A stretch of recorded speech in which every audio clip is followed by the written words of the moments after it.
Économie Le Max sur i24 News. Soyez les bienvenus. Au sommaire aujourd'hui, l'industrie du tourisme peut-elle relancer l'économie iranienne? Avec ses 17 sites classés au patrimoine mondial de l'UNESCO, l'ancien empire médo-perse a des atouts à faire valoir, surtout à l'heure où l'effondrement des cours du pétrole plombe les recettes budgétaires de Téhéran. Explication dans un instant.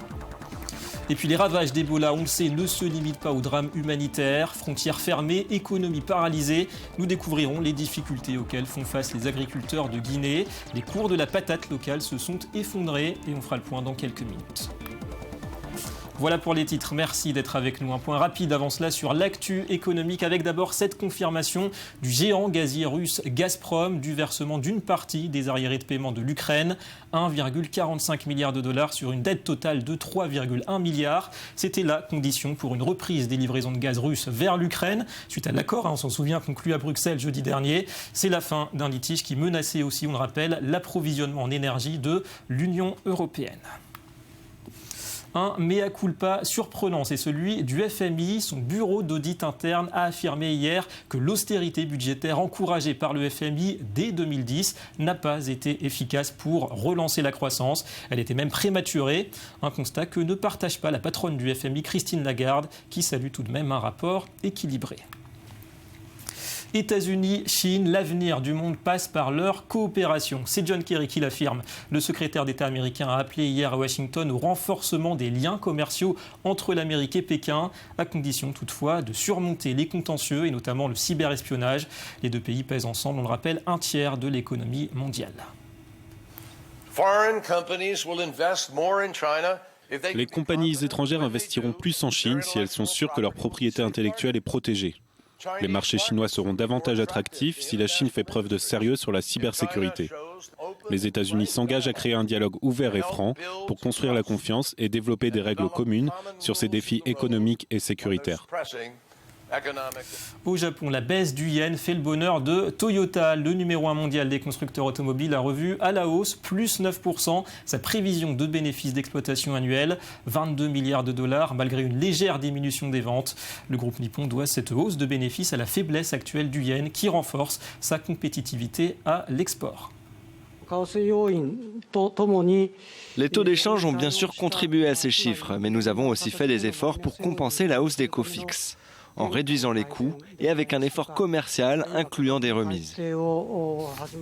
Un détour par l'Égypte où l'urgence est au renforcement des infrastructures télécom. 5 à 6 milliards de dollars d'investissement pour l'Internet à haut débit, 3 milliards supplémentaires pour créer des parcs technologiques. Une mise à niveau essentielle pour le ministre égyptien des Communications afin d'attirer, dit-il, les multinationales. Pour l'Internet à haut débit, chaque pénétration de 10% crée entre 50 et 60 000 emplois. La contribution au PIB est de 1,3 à 1,4. Imaginez donc l'impact économique sur les opportunités d'emploi ou le développement d'autres secteurs. Vous ne pouvez pas développer l'éducation et la santé sans que cette infrastructure soit au point. Et puis le feu vert définitif en France du ministre de l'économie Emmanuel Macron au rachat par l'américain General Electric de l'essentiel des activités énergétiques d'Alstom. C'était, on s'en souvient, le feuilleton du printemps dernier, 12,35 milliards d'euros pour une branche qui pèse 70% tout de même du chiffre d'affaires du groupe français. Et on se tourne comme prévu du côté de l'Iran. L'Iran, troisième réserve prouvée de pétrole au niveau mondial. Mais le dossier du nucléaire avec les sanctions occidentales et plus récemment la chute des cours du pétrole ont mis à mal l'économie. Malgré tout, la relative détente avec l'Occident depuis l'an dernier profite au secteur du tourisme. Alors est-ce suffisant pour réduire la dépendance à l'or noir? On fait le point avec ce reportage. C'est sous la garde de ces gigantesques statues de pierre que se pressaient autrefois les représentants du monde entier, souhaitant entrer dans l'Empire perse. Aujourd'hui, les ruines majestueuses de Persépolis, l'ancienne capitale, accueillent à nouveau des touristes après des années de négligence sous l'ancien président Mahmoud Ahmadinejad. Une destination qui révèle des surprises. Je pense que l'Iran est l'un de ces pays qui a deux facettes. Une facette construite par les médias de masse. Et la vraie facette, quand vous venez ici, vous voyagez et tout le monde veut vous aider. Tout le monde sourit. C'est super.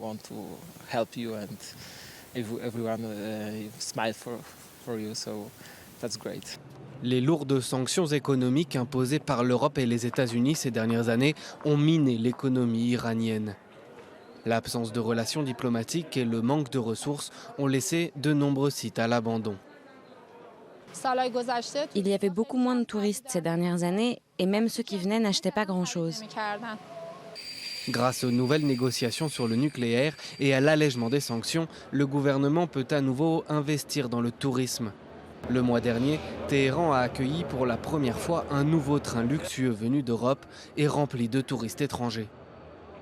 Je pense que les gens sont vraiment amicaux. On a une fausse perception à travers les journaux. Ils ne présentent que le mauvais côté. D'après les chiffres officiels, le tourisme a augmenté de 35% à la fin mars 2014, rapportant 6 milliards de dollars depuis 2013. Avec 17 sites classés au patrimoine mondial de l'UNESCO, l'Iran a pour but d'attirer 20 millions de visiteurs en 10 ans. Pour les touristes, nous avons réussi à résoudre les problèmes de visa. Maintenant, la plupart des touristes, sauf pour 1 ou 2 pays, peuvent prendre leur visa à l'aéroport. Le gouvernement l'a permis et nous sommes satisfaits qu'ils nous soutiennent.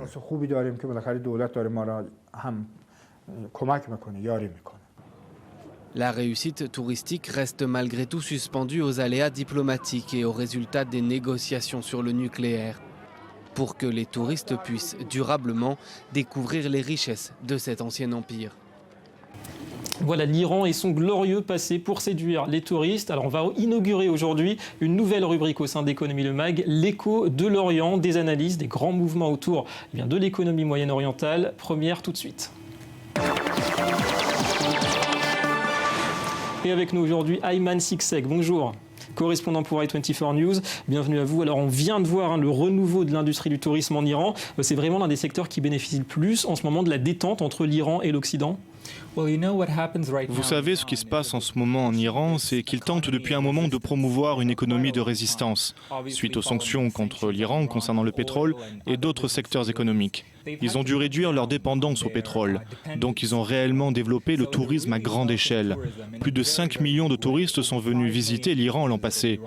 Mais il faut se rappeler que plus de la moitié d'entre eux se sont rendus sur les différents lieux de pèlerinage.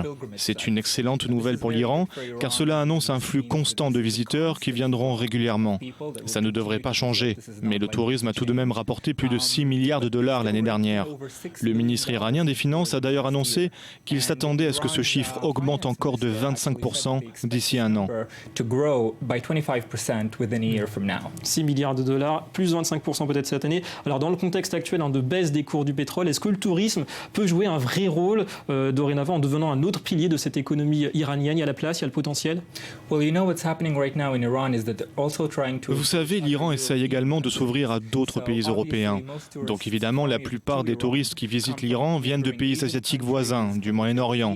Mais assez peu d'Européens vont en Iran. Et actuellement, l'Iran est en train de développer une ligne de chemin de fer de luxe qui reliera Budapest, en Hongrie, à Téhéran. Le train devrait acheminer les voyageurs dans un cadre 5 étoiles. C'est un très grand pas pour l'Iran. Encore une fois, pour réduire sa dépendance au pétrole, ils essayent vraiment d'atténuer le rôle majeur du pétrole. Donc l'Iran, d'après vous, a intérêt à entretenir ce climat d'apaisement avec l'Occident, au moins pour des considérations économiques? En matière d'économie, l'Iran investit également dans d'autres secteurs, comme le secteur immobilier. En ce moment, l'Iran est en train de construire plus de 1000 nouveaux hôtels, dont plus d'une centaine d'hôtels de luxe. Ce chiffre devrait même tripler d'ici 2025. Ils veulent également augmenter le nombre de touristes et passer de 5 millions l'année dernière, comme nous le disions tout à l'heure, à 25 millions d'ici 2025. Donc l'économie iranienne est dans une phase très délicate, mais probablement aussi très optimiste. Alors on va parler maintenant justement du pétrole, moins 30% pour les cours du pétrole en 4 mois, la croissance de la demande en Chine qui ralentit, et puis on s'attend à un lourd déficit quand même budgétaire en Iran. Est-ce que c'est un vrai coup dur d'après vous pour cette économie iranienne? Absolument. L'Iran est le premier exportateur de pétrole au monde. Comme vous l'avez dit, il a essuyé une baisse de 30% dépendant sur ses revenus pétroliers au cours de l'année passée. Ce n'est pas seulement dû à l'effort global de réduction de la dépendance au pétrole. La Chine, la plus grande consommatrice de pétrole iranien, a réduit sa dépendance au pétrole. Elle en achète moins. Et à présent, l'Iran tente d'évaluer ses perspectives d'avenir.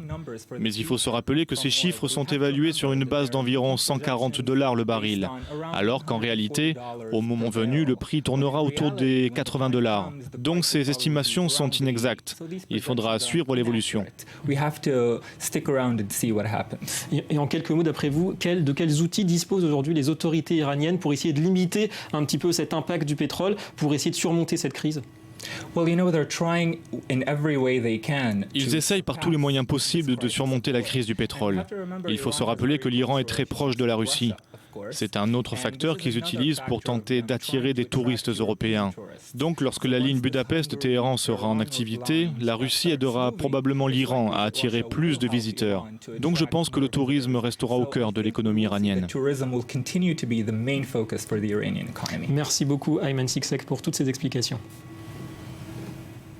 Et on va prendre la direction de la Guinée et de la région du Fouta Djallon. Normalement, en cette période de l'année, les récoltes de pommes de terre permettent de subvenir aux besoins de dizaines de milliers de personnes. Mais comment écouler cette production à l'export quand les frontières restent désespérément fermées ? C'est bien le virus Ebola qui met aussi à rude épreuve l'activité des agriculteurs guinéens. Regardez. Des champs de pommes de terre à perte de vue. Ici, à Timbi Madina, dans le centre de la Guinée, la patate est au cœur de l'économie locale. Mais l'épidémie d'Ebola a tout bouleversé. La fermeture des frontières avec les pays voisins empêche l'exportation des produits agricoles. Rien n'est envisagé pour l'ouverture des frontières. Et le marché intérieur n'est pas porteur, c'est le blocage partout. Donc jusqu'à quand on va stocker les produits au niveau de la plateforme et pour les vendre à quel prix dans l'avenir ? Cette pomme de terre, appelée la belle de Guinée, a vu son prix s'effondrer depuis la propagation du virus Ebola dans le pays. Vendue en moyenne 50 centimes d'euros le kilo, la belle de Guinée ne vaut plus que 15 centimes.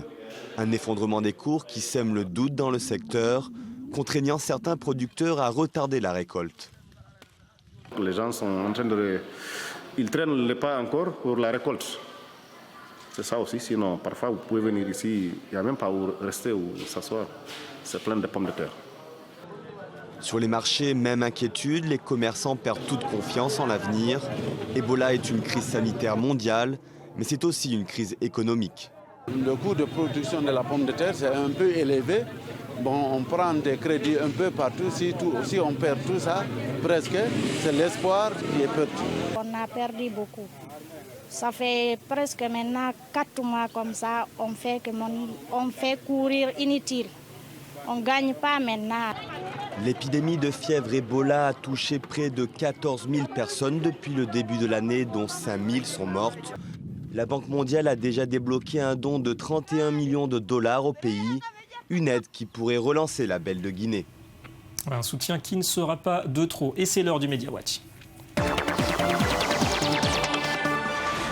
La revue de presse de retour avec Johanna Sittruck et on se penche aujourd'hui sur cette idée assez malheureuse finalement de la Banque Centrale Européenne. Bonjour Johanna. Bonjour David. Alors un jeu concours qui a tourné, on peut le dire, au fiasco. Effectivement, et pour comprendre, il faut revenir quelques semaines plus tôt, fin septembre, le nouveau billet de 10 € a été mis en circulation. Il est plus sécurisé, il permet donc de mieux lutter contre la contrefaçon et à cette occasion, le billet a complètement été relooké. Et pour faire sa promotion, la BCE, la Banque Centrale Européenne, a organisé un jeu concours. Le principe est plutôt simple. Les internautes doivent se prendre en photo avec ces fameux billets et ensuite la publier sur les réseaux sociaux, sur Twitter ou sur Instagram. Le plus beau cliché doit remporter un iPad. Le problème, c'est que tout ne se passe pas comme prévenu. Il y a des débordements, les internautes dérapent. Ils se servent en fait du jeu pour critiquer la monnaie, l'austérité et de façon plus générale l'Union européenne avec tous ses dirigeants dans le lot. Résultat, on obtient des photos assez surréalistes. On a par exemple des billets avec le mot euro / barré est remplacé par le mot franc. On a des billets avec des messages en faveur de la démission de François Hollande ou encore des photos d'internautes en train de brûler ce fameux billet de 10 €. Donc le jeu concours qui n'a pas vraiment l'effet escompté, donc faire sa promotion. On a vu des photos assez osées. Et puis on évoque, Johanna, ce nouveau parc à thème,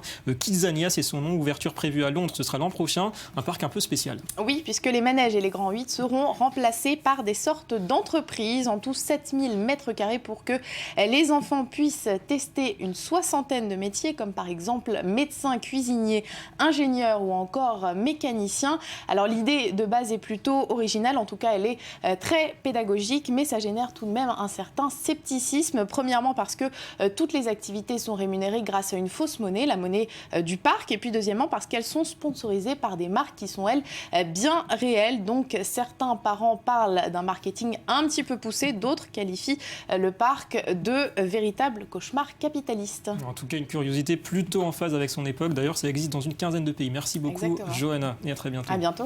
Et c'est tout pour cette édition. Merci à vous d'avoir été avec nous. Économie de Mag revient demain sur i24 News avec l'euro. Jusqu'où descendra-t-il face au dollar et à qui profite sa faiblesse relative? D'ici là, restez avec nous, l'info continue.